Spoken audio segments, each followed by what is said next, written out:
Hello everyone, welcome back to my channel again, that is Let Me Learn Chemistry. मुझे पढ़ने तो वही chemistry, मुझे सीखने दो, मतलब यही है। तो हम यहाँ सीखने आए हैं। तो आज हम लोग क्या सीखेंगे? आज हम लोग सीखेंगे nomenclature of organic compounds. We will learn nomenclature of organic compound. ठीक है, क्या सीखेंगे हम लोग? Nomenclature of organic compound. So last time हमने क्या सीखा था? हमने सीखा था classification of organic compounds. So पहले एक बार रिवाइज कर ले, क्या था classification? Organic compound is classified into open chain hydrocarbon and then close chain hydrocarbons. जिससे ओपन चेन हाइड्रोकार्बन को वी कॉल एलिफेटिक ऑल्सो और acyclic also, which is further classified into paraffin and olefin. Paraffin को हम लोग saturated hydrocarbon कहते हैं and olefin को हम लोग अनसैचुरेटेड हाइड्रोकार्बन कहते हैं। सो जो सैचुरेटेड हाइड्रोकार्बन रहेगा वो हमारा अल्केन्स रहेगा and unsaturated hydrocarbon is my alkenes and alkynes.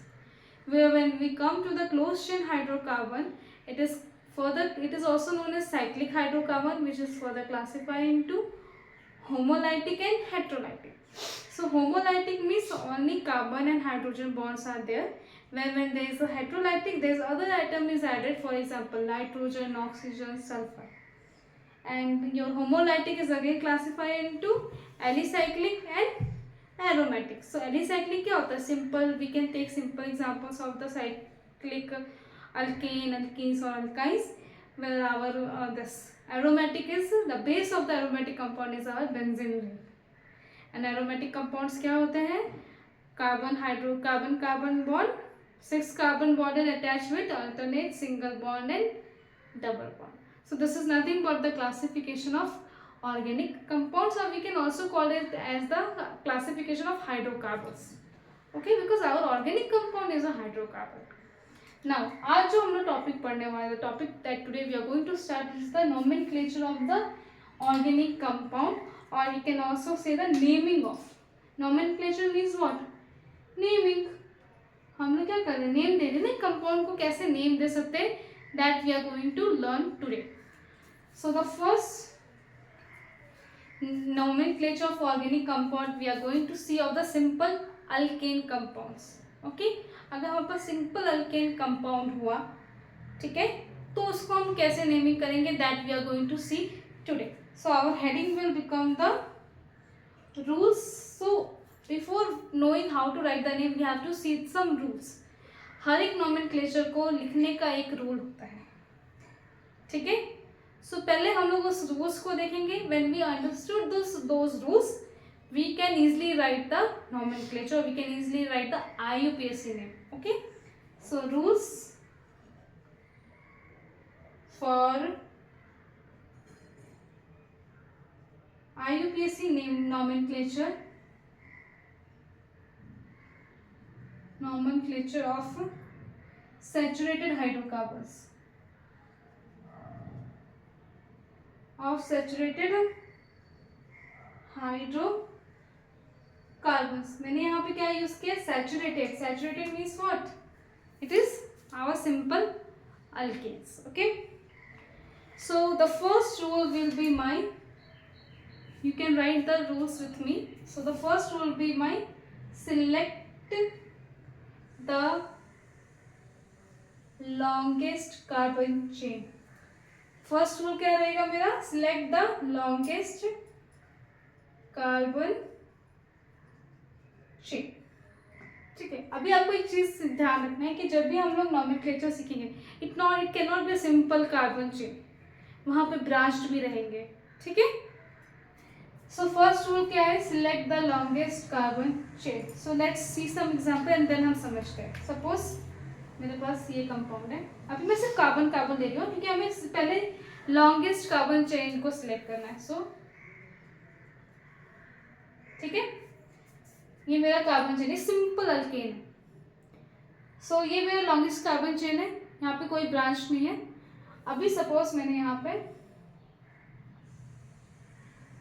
ठीक है, अभी आपको यहाँ पे लॉन्गेस्ट कार्बन चेन सिलेक्ट करना है। पहले अभी आपको to select the longest carbon chain you have to do the counting. आपको क्या करना है, लॉन्गेस्ट कार्बन चेन सिलेक्ट करने के लिए आपको काउंटिंग करना पड़ेगा। अगर मैं ये स्ट्रेट की काउंटिंग करती हूँ तो कितने कार्बन आएंगे, 1 2 3 4 5, ठीक है 5 आ रहे। Now let's the counting from this side, ऐसे 1 2 3 4 5 6, तो ये तो कैंसल आउट हो गया longest carbon chain. Let's again count from this side, 1 2 3 4 5 6, इधर से भी 6 आ रहा है। सो अगर हम नंबरिंग यहाँ से दें या फिर यहाँ से दें, दोनों तरफ से हमारा लॉन्गेस्ट कार्बन चेन क्या है, सेम है, तो हम किसी साइड से भी हम लोग कंसिडर कर सकते हैं। Okay, let's take the example, more example ले सकते हैं। Suppose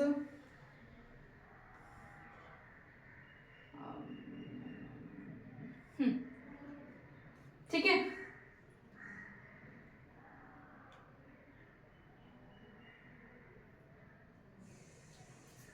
okay I have taken this example. ठीक है, अभी मैं यहाँ से काउंट करूँ, स्ट्रेट काउंट कर रही हूँ, कितने कार्बन है, 1 2 3 4 5 6 7, 7 याद रखने का स्ट्रेट का है। ठीक है, लेट्स काउंट फ्रॉम हियर, 1 2 3 4 5 6, सो ये वाला कैंसिल आउट हो गया क्योंकि 6 से बड़ा क्या है हमारा 7 है, तो अभी भी हम लोग 7 रखेंगे। ठीक है, अभी हम लोग यहाँ से काउंट करते हैं, अभी हम लोग इसको भी काउंट करते हैं। ठीक है, 1 2 3 4 5 6 7 8, सो यहाँ कितने हो गए, 8 हो गए। इधर 7 था, इधर 8 हो गया, सो हमारा लॉन्गेस्ट कार्बन चेन क्या बन गया, ये हमारा लॉन्गेस्ट कार्बन चेन बन गया। ठीक है, so this is our first rule. Now let's see the second rule. Second rule क्या कहता है हमारा, you have to write the number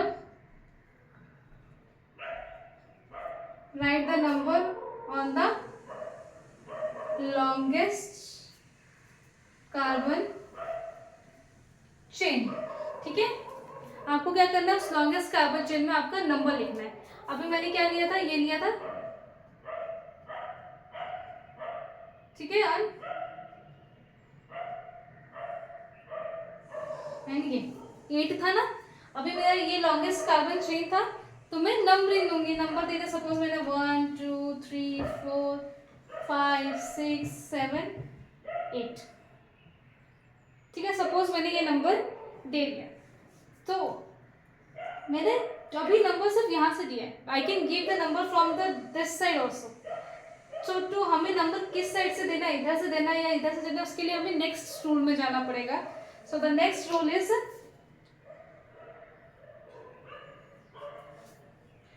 so the next rule will become, numbering should be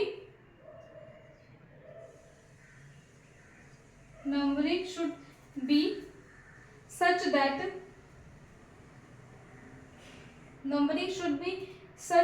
that any branch, कोई भी branch जो attach रहेगा हमारे longest carbon chain से, any branch to the longest carbon chain,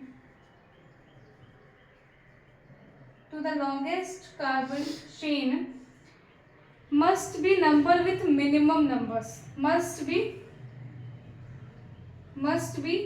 number with minimum number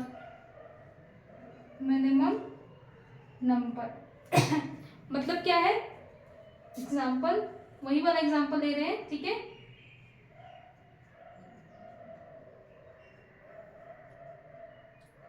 ठीक है, same example, 8 carbons है।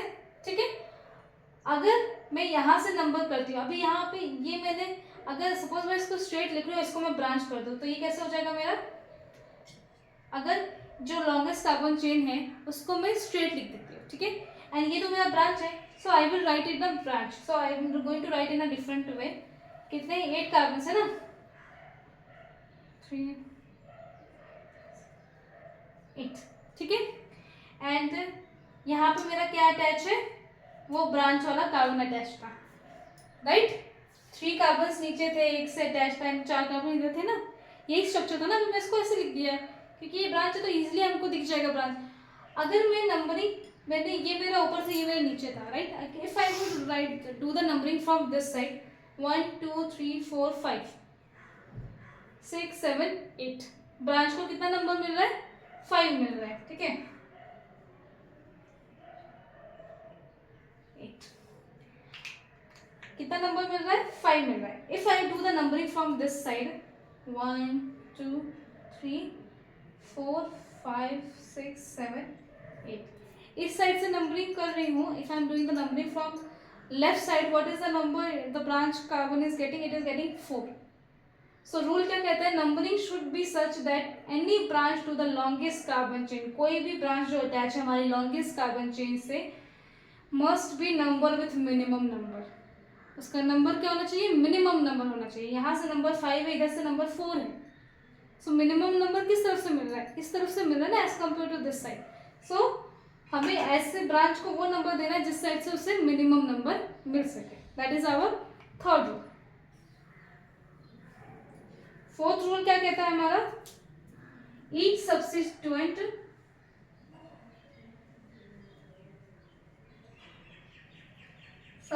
क्या हो जाता है? Substituent will be our any branch, that is also called as substituent.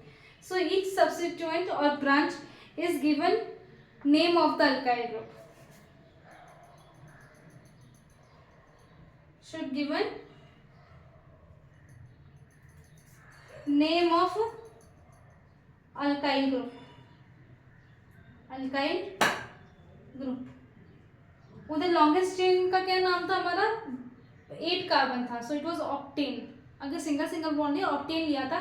And branch में कितने कार्बन थे? How much carbon on the branch chain? It was 2 carbon. So 2 carbon means butane, butyl. So alkyl देंगे, सो वो butyl बन जाएगा. Sorry, ethyl. 2 carbon है, so ethyl. So each substituent of branch should be name of the alkyl group. अगर 2 carbon हुआ तो ethyl, 3 carbon हुआ तो propyl.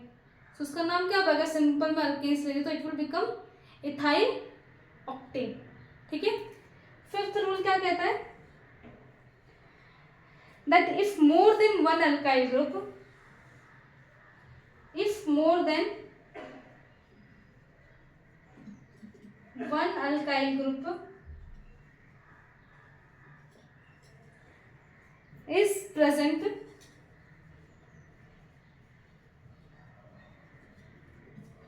then di or tri can be used. क्या कहता है फिफ्थ रूल? अगर मेरे ब्रांच में more than 2 alkyl group present है, more than 1 alkyl group present है, सेम रहा, so I can use di tri. Okay. If 2 methyl group present, so I can write di methyl. 3 रहा तो tri methyl. Okay. And last rule जो है मेरा, वो क्या कहता है? that parent name is given as number of carbon present on the longest carbon chain. क्या है? parent name. parent name किसको बोलते हैं हम लोग? parent chain या फिर parent carbon कौन सा होगा जो हमारा longest carbon chain होगा? so parent name will be given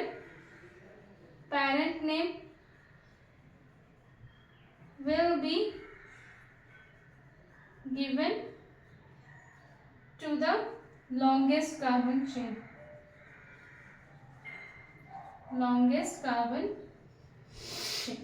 These are the 6 rules that you have to remember for the nomenclature of the organic compound. These are the basic 6 rules. So let's revise these 6 rules and then we will see 1-2 examples. First rule क्या है? Rules select the longest carbon chain. हमें longest carbon chain select करना है which has the maximum number of carbons. Write number on the longest carbon chain. Number लिखना है longest carbon chain पे. Then numbering should be such that any branch to the longest carbon chain must be number with minimum. अगर हम लोग numbering दे रहे तो हमारा numbering उस तरह से होना चाहिए कि जो भी ब्रांच हमारा अटैच है लॉन्गेस्ट कार्बन चेन को, that should get the minimum number. उसको मिनिमम कम नंबर मिलना चाहिए. देन ईच सब्स्टिट्यूएंट और branch should be name as alkyl group. जो भी हमारा ब्रांच अटैच रहेगा उसको हम लोग कैसे नेम करेंगे, अल्काइल ग्रुप्स। ठीक है। First one is if more than one alkyl group is present then di और ट्राई कैन बी यूज। अगर more than one alkyl group present है ब्रांच में देन हम उसे डाई या फिर ट्राई यूज करके नेमिंग दे सकते हैं। Last rule is our parent name will be given to the longest carbon chain. Parent name जो होता है वो हम किसको देंगे, लॉन्गेस्ट कार्बन चेन। ठीक है। Now let's see some examples, उसमें हम सारे रूल समझेंगे। दो एग्जांपल लेते हैं देन वी विल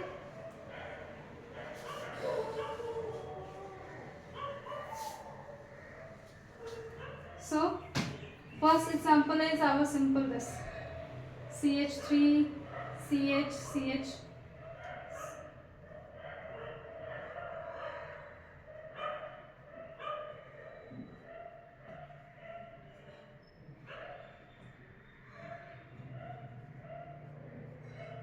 टू। ठीक है, ये मेरा कंपाउंड हो गया। लॉन्गेस्ट कार्बन चेन देखते हैं, 1 2, क्या करना पड़ेगा, we will have to see the longest carbon chain. So हमें काउंट करना पड़ेगा 1 2 3 4 5 7 8 कार्बन्स। ओके, अभी यहाँ पे भी इसको भी काउंट कर लेते हैं 1 2 3 4 5 6। तो ये वाला तो कैंसिल आउट हो जाएगा 1 2 3 4 5 6 7। This one will be also cancel out, so this one will be my longest carbon chain. अभी हमें नंबरिंग करनी है। सो नंबरिंग हम लोग किस साइड से करेंगे, जिस साइड से हमारा जो ब्रांच रहेगा उसे मिनिमम नंबर मिल सके। If I will count from this side 1 2 3 4 5 6 7 8, इसको इस साइड से 5 मिल रहा है दिस साइड। अगर मैं इस साइड से करूँ तो 1 2 3 4 5 6 7 8, इधर से इसे 4 मिल रहा है। So this will be the numbering I will give the numbering from this side. Next one क्या रहेगा, हमें जो मेरा जो ब्रांच है उससे मुझे क्या क्या नंबर देना, नेम देना अल्काइल ग्रुप से। So this has 2 hydrogens 2 carbon, so it will be ethyl.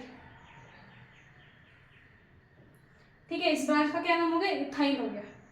अभी मुझे क्या करना है, now next step was the, अगर एक से ज्यादा ब्रांच प्रेजेंट है तो हमें उस पर डाइट्राई यूज करना है। यहाँ पे नहीं है, सो वो अभी रूल हमारे लिए नेग्लेक्ट हो गया। लास्ट रूल क्या था, पेरेंट चेन को हमें क्या देना है, पेरेंट नेम जो रहेगा वो हमारे लॉन्गेस्ट कार्बन चेन को देना है। सो 8 कार्बन है, so it will be ethyl octane. And number क्या है इसका, इथाइल ग्रुप का 4 है ना, so it will be 4 ethyl octane. What is the position of this ethyl group, it is 4, so you have to mention the number also 4। ये numbering किस लिए दिया है, ऐसे थोड़ी ना दिया है, उसे मेंशन करने के लिए दिया है, to mention that number की कौन से पोजीशन में प्रेजेंट है, that's why we have given this number. So 4 ethyl octane. Now let's take the example, suppose this is CH and this is again CH2 and CH3. ठीक है, तो first rule longest carbon chain हो गया, numbering दे दिया। अभी numbering देते हो तो इधर से भी क्या होगा 1 2 3 4 5 6 7 8, 1 2 3 4 5 6, दोनों तरफ से सेम होगा तो हम किसी साइड से भी नंबर दे सकते हैं, क्योंकि हमारे जो अल्काइल ग्रुप जो प्रेजेंट है वो सेम है। ठीक है, इसमें हम लोग फिफ्थ रूल लगाएंगे, दो नाउ अल्काइल ग्रुप को नाम क्या देंगे, इथाइल ग्रुप। एंड कितने अल्काइल ग्रुप प्रेजेंट है इधर, 2 हैं, सो वी कैन राइट 4 5, दोनों का पोजीशन नंबर लिखना होगा 1 2 4 5 है, so 4 5 diethyl octane. ठीक है, so this is the general rules of the IUPAC name of saturated hydrocarbons. In the next lecture we will see more examples. अब यहाँ पे हमने देखा अगर हमारा अल्काइल ग्रुप सेम, नेक्स्ट में हम देखेंगे if our alkyl groups are different, तब हम उसका नाम कैसे लेंगे। Then if we will attach the functional groups, तब हम उसका नाम कैसे लेंगे। ठीक है, so these things we are going to see in the next lecture. I hope how to write a general how to write a general nomenclature of organic compound is clear for you all. If you have any doubt, please write your comments so that I can help you. I hope you all have liked my video. So please like, share and subscribe my channel. See you soon. Bye.